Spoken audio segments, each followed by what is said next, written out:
नमस्कार, ताईच्या किचनमध्ये आपले सर्वांचे खूप खूप मनापासून स्वागत आहे।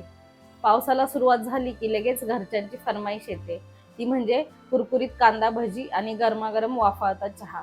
आमच्या सातारी भागात मात्र कुरकुरीत कांदा भजींप्रमाणेच गोल कांदा भजी देखील तितकीच आवडीने खाल्ली जातात। आज आपण पावसाळा विशेष सातारची प्रसिद्ध कुरकुरीत कांदा भजी आणि मऊ लुसलुशीत असणारी गोल कांदा भजी ह्या दोन्ही रेसिपी बघणार आहोत। त्यामुळे व्हिडिओ कुठेही स्किप न करता शेवटपर्यंत बघा। कांदा भजी म्हणजेच खेकडा भजी करण्यासाठी इथे मी हे 3 मध्यम आकाराचे कांदे असे पातळ उभे चिरून घेतलेले आहेत। मी सुरीने कट केलेले आहेत। तुम्ही स्लायसरने पण कट करू शकता।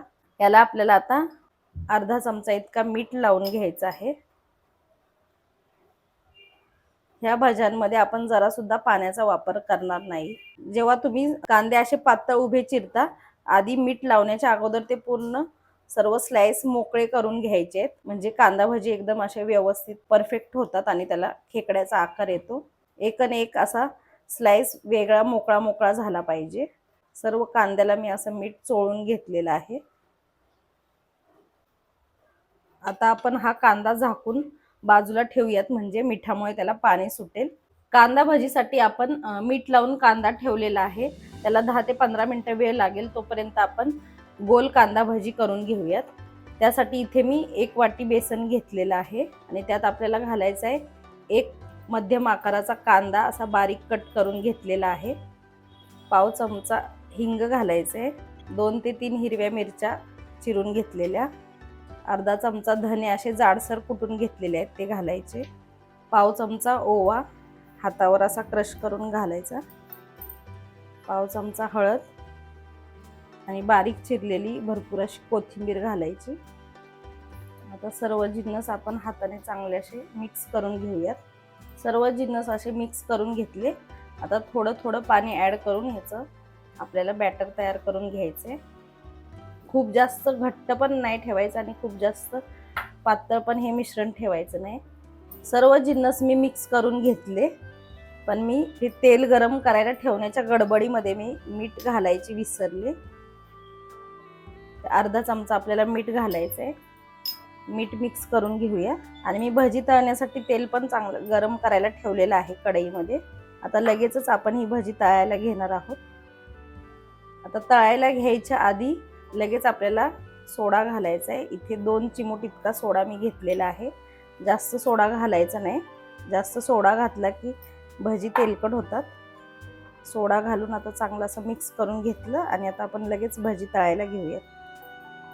भजी तळण्यासाठी तेल मध्यम गरम करून घ्यायचंय। खूप जास्त कडकडीत करायचं नाही, नाहीतर लगेच ती काळी पडतात आणि तेल गरम नसेल तर भजी एकदम अशी तेलकट होतात आणि पटकन ती सेट होत नाहीत।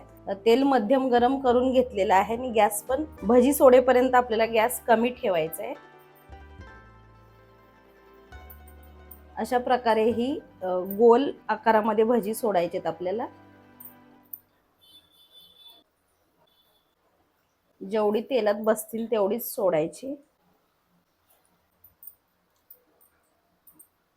गॅस आता आपण मध्यम करायचा आहे। तुम्ही इथे बघू शकता खालच्या बाजूने सेट झाली की भजी लगेच वरती आली, तरंगायला लागली तेलावरती।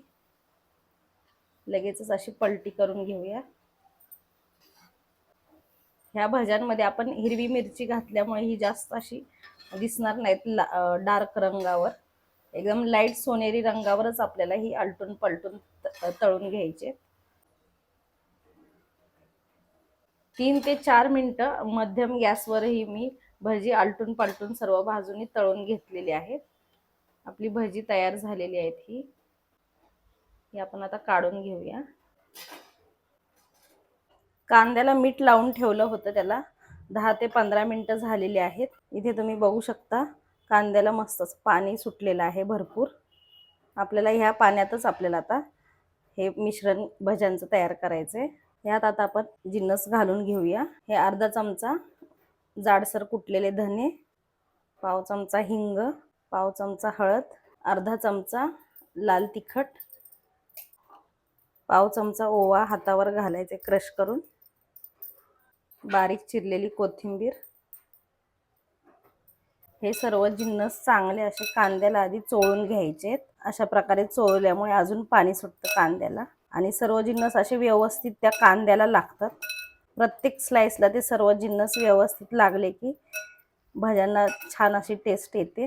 हे सर्व लावून झाल्यावर यात आपल्याला भजी कुरकुरीत होण्यासाठी 2 टीस्पून म्हणजेच 2 चमचे तांदळाचं पीठ घालायचे आणि आधी आपल्याला पाव कप इतका बेसन घालायचे.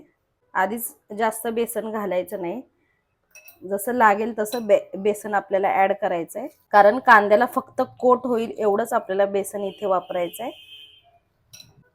इथे तुम्ही बघू शकता बेसन कमी दिसते आणि कांदा जास्त दिसतोय, म्हणून अजून आपण थोडंसं बेसन ऍड करूया. कांदा पण दिसला पाहिजे आणि बेसनचं कोटिंग पण ह्यावर आपल्याला दिसलं पाहिजे. आता व्यवस्थित हे आपलं भज्यांचं मिश्रण तयार झालेलं आहे. तुम्ही बघू शकता असं मिश्रण हातात घेतलं की व्यवस्थित असं पडते आणि असं खूप वेगवेगळं पण होत नाहीये. पीठ कमी झालं तरी सुद्धा फक्त असे कांद्याचे स्लाइस खूप वेगवेगळे असे पडतात आणि तेलामध्ये वेगळे होतात कांद्याचे स्लाइस. 3 कांद्यांसाठी मला पाव कप आणि थोडंसं वरती थोडं बेसन लागलं. तुम्हाला पाव कप इतकं पण लागू शकतं, थोडासा फरक पडू शकतो. ह्या भाज्यांसाठी आपण सोडा वापरणार नाही, तर इथे कडकडीत तेल गरम केलेलं आहे भजी तळण्यासाठी. त्यातलंच 2 चमचे तेल आपल्याला यात घालायचं आहे आणि ते ह्या मिश्रणामध्ये मिक्स करून घ्यायचं. चमच्यानेच मिक्स करून घ्यायचं, कारण तेल खूप गरम आहे. चमच्याने मिक्स करून झाल्यावर परत असं हाताने व्यवस्थित मिक्स करून घेतलं. आता आपण भजी सोडूयात.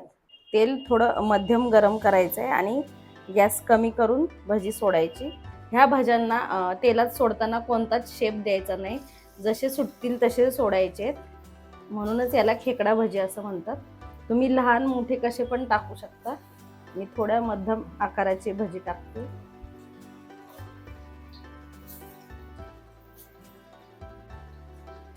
तेल चांगलं गरम आहे, त्याच्यामुळे भजी एका बाजूने चांगली सेट झाली की लगेच पलटून घेऊयात.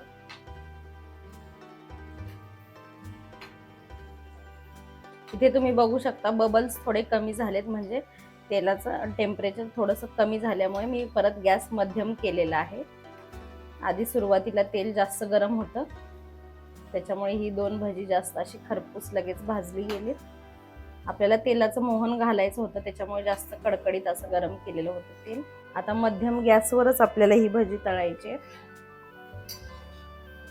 दोन्ही बाजूनी मस्त अशी खरपूस भजी आपली तळून झालेली आहे.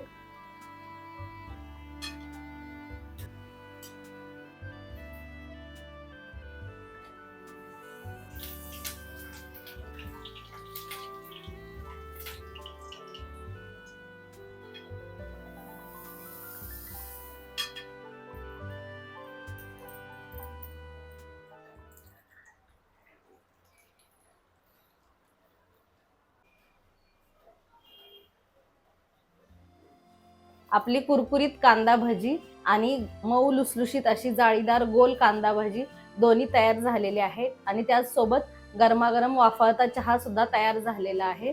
तुम्हाला ही आमची सातारची प्रसिद्ध भज्यांचे प्रकार कसे वाटले हे मला कमेंट करून सांगा आणि तुम्हाला जास्त कोणती भजी आवडतात हेही कमेंट करून सांगायला विसरू नका.